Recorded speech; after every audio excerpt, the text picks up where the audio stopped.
Hello to all those hopeful college prospects out there. We have a good segment for you today. We have Coach Pecora from Norwich University from up in Vermont to answer some questions about his college baseball program, his university, and just to offer some solid college recruiting information and advice to all the young baseball players out there. So, Coach, first thing, thanks for being on the show with us here.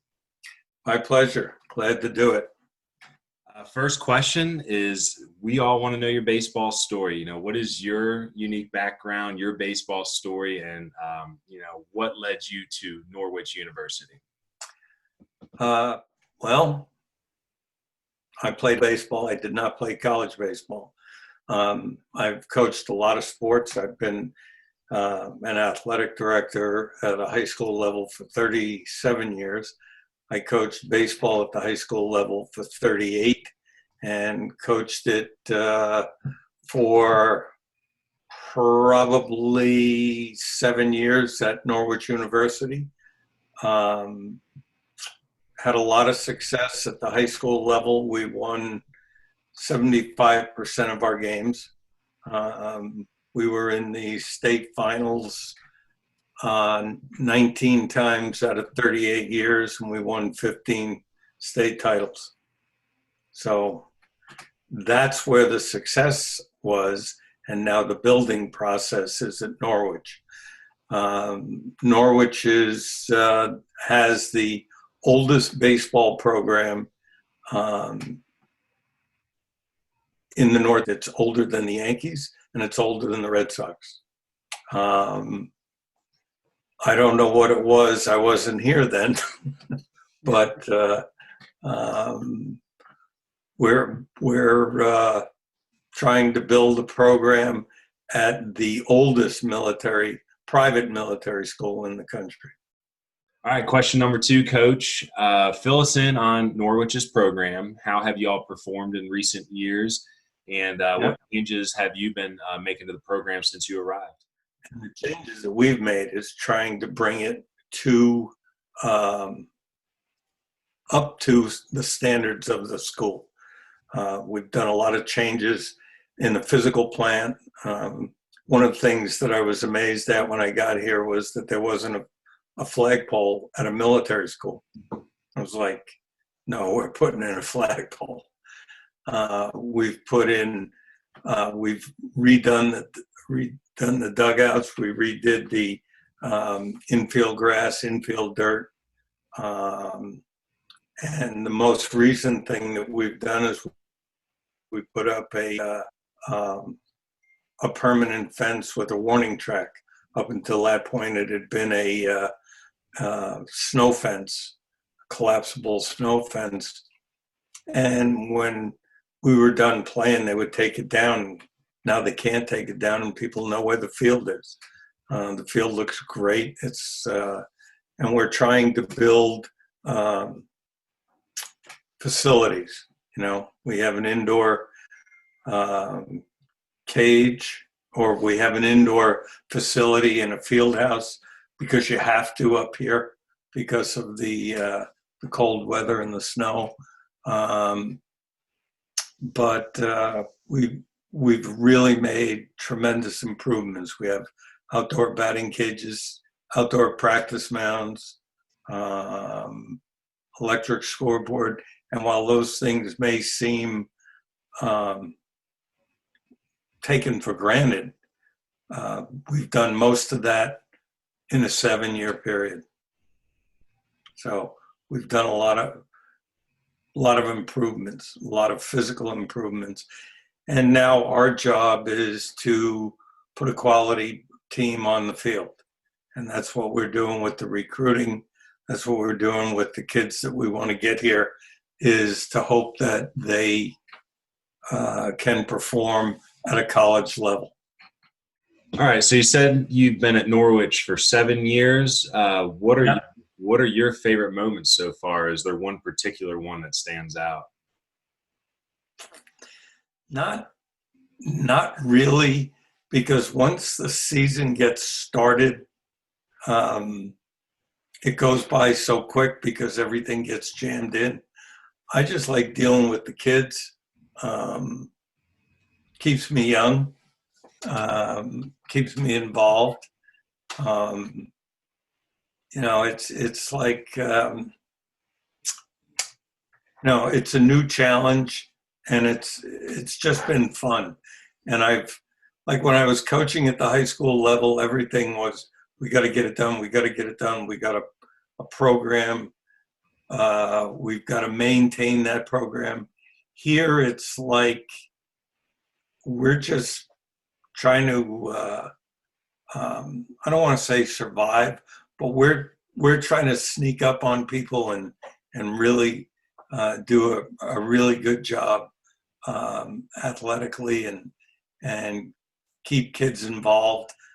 While we're a military school, we're also, kids do not have to be don't have to be in the military. So we've got to maintain that balance. And kids are coming here for engineering and computer science, computer security, and we're trying to just give them the opportunity to play baseball for 4 more years. Yeah. At Norwich, being a military school, explain the day-to-day of a baseball player in your program. Well, if they're in the Corps, they're up early. They're doing PT. They're doing a whole bunch of military things. Then they go to their classes. When they're done with their classes, if it's fall, they come to fall practice. If it's spring, they're usually waiting around until we can start. And then we have lifting programs in the fall. In the spring, they do the lifting program on their own under the supervision of a strength coach, but they don't do it as a team. And then they, after practice, they get something to eat, and they then go do their classwork. If it's the spring, they may be practicing at 10 o'clock at night, so they've had their dinner, done their homework, and then come to practice. So it's a grind, even for the civilian students. They don't have to get up early, but they still have to do all of the work that's involved. What are your practices, training regiments, lifting? Maybe there's film analysis. What does that look like for your players in your program? We film our pitchers every day. When they throw when they do mound work. If they're doing flat ground work, we don't do that. But let's go fall first, since that's what's coming up. In the fall, we're outside. We practice with the coaches. By NCAA regulations, they're allowed 3 days a week. So we meet with them for 3 days, usually Friday, Sunday, and Monday. Friday and Sunday are usually inter-squad games. And Monday is a correction day or an introduction day of something new. After they get done with that, they'll grab something to eat, and then we usually lift late. Lift like at probably 7 o'clock, 7 to 8 as a team. When we're not practicing, then we'll lift 6 to 7, and they'll eat earlier.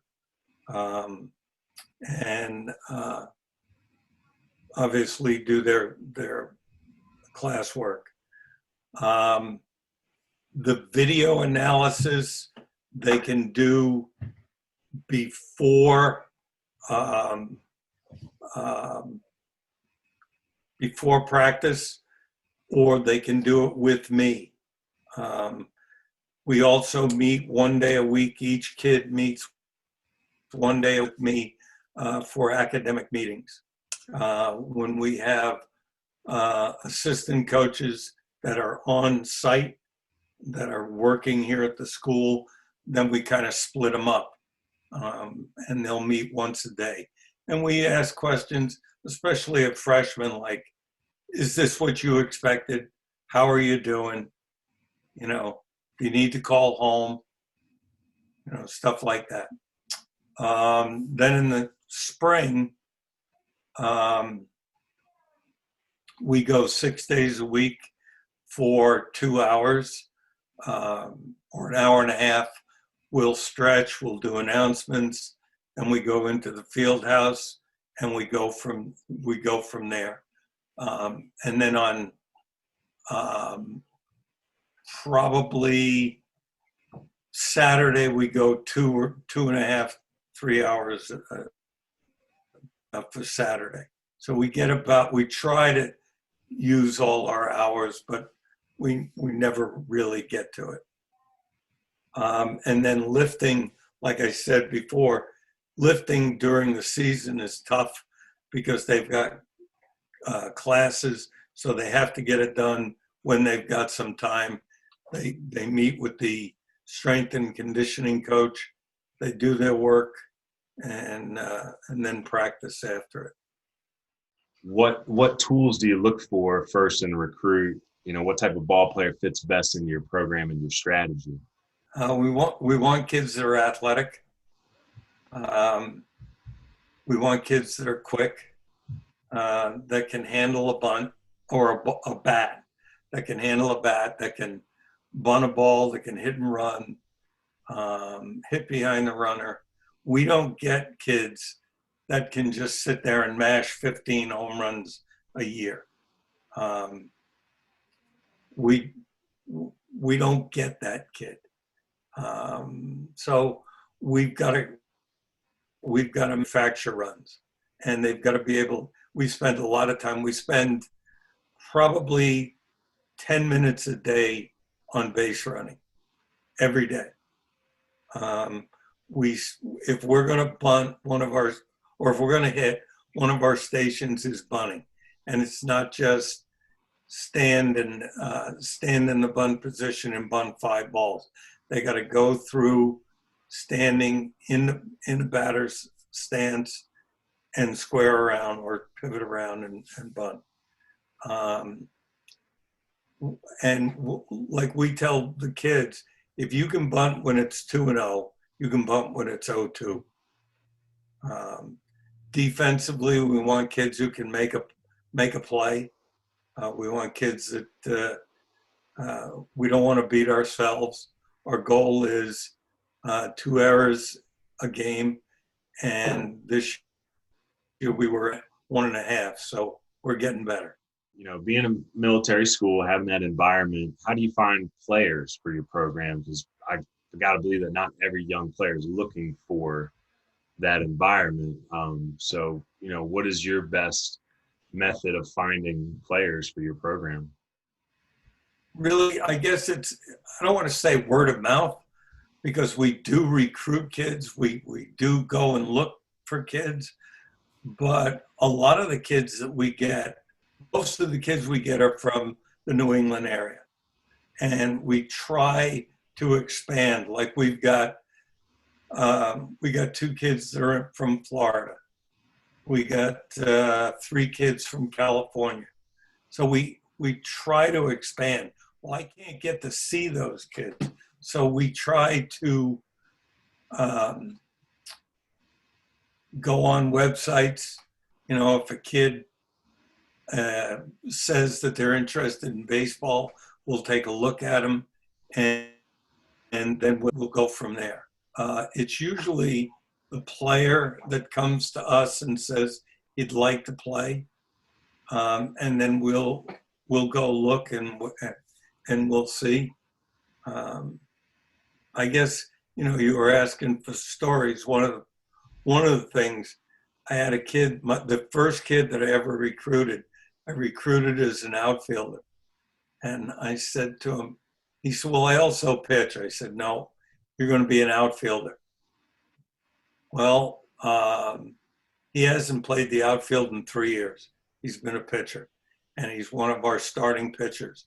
And he's coming back as a post-grad work to pitch.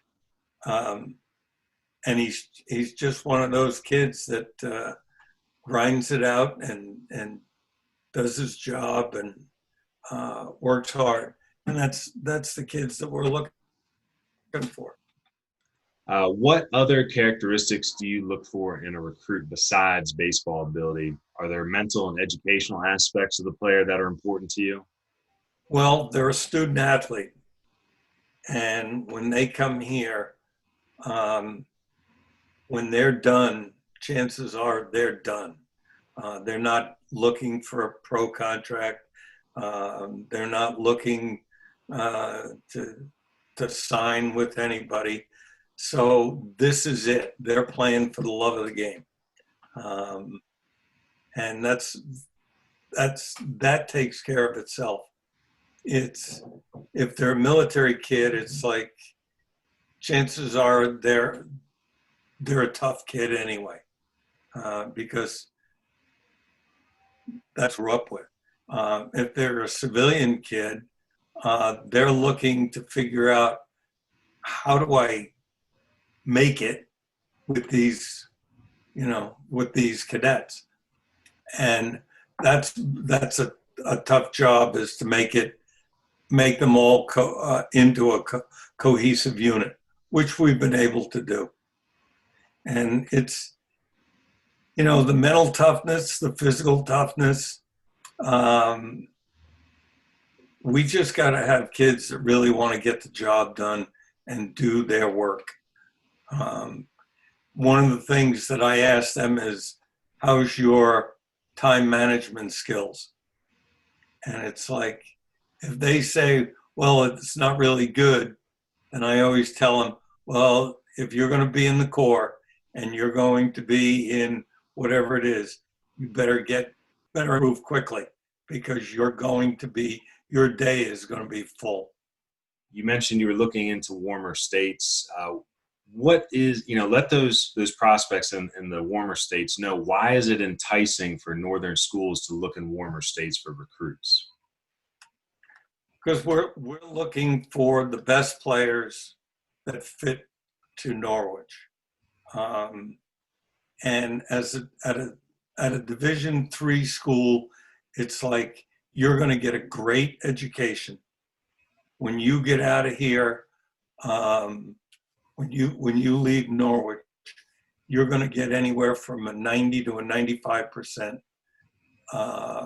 success ratio in your major. This is what you're going to do when you leave here. And we want you part of it. At some point, someone is going to say to you, we want your uniform. Very rarely does a kid like a Brooks Robinson, a Derek Jeter, Cal Ripken say, I'm done. I quit. Most of the time, I think it's the average age of a baseball player to retire is 13. It's like, once they start throwing curveballs, it's like, I'm out of here. Or the speed starts to pick up. They go, I'm done. So, if we want you to meet with as much success as you can before you leave here one more time. Make what type of student athlete, specifically fits your program? What would make Norwich and your program, what student would be the best fit for you, not only the program, but the school? Let's see, for the program, we want a kid who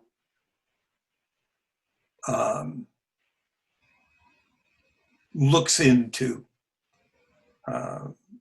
just doesn't go through the motions. They want to look into stuff. They want to build their resume. Work hard with it. They're not afraid of work, and they fit well. They fit well with others. They work to the best of their ability. If you're at Norwich, it's really tough to be a loner, because if you're in the core, you're in the core, you're playing baseball, you're in the classroom. It's tough to be by yourself because everybody looks into how to teamwork. Not just baseball players, but core kids. If you're in the military, you're in a huge team, and you're in a life and death struggle at some point. And when kids leave here and they apply for school, they are looking for guys that lead and guys that work with people. We build leaders, and kids aren't making a decision. They're kids making decisions all the time. So when we play a game, when you coach high school baseball, you have to do everything for the kids. You have to work hard. You have to train. You have to, you've got to go through every scenario that's going to make you successful. In college, especially at Norwich, you got to be able to go by the seat of your pants, and you've got to do something a little bit different. Norwich seems to me to be the type of university with that type of environment that graduating from it, people, employers would be looking for those types of mentalities. So well, that's where they get their job placement. When they're 95% success in their field, it's not just a job. And the networking that's involved at Norwich is unbelievable. Like when we travel, when we go to Florida and we're traveling through an airport, we always wear like this shirt, or they've got a sweatshirt on and it's got Norwich baseball. People are always stopping us. Hey, you guys are from Norwich. My uncle was there, or my brother was there, or I was an alumni, and so on and so forth. And they ask, they want to talk about it, and we always put our best foot forward. We're either doing polo shirts or we're doing suits and ties and stuff, and people know right away that where we're from.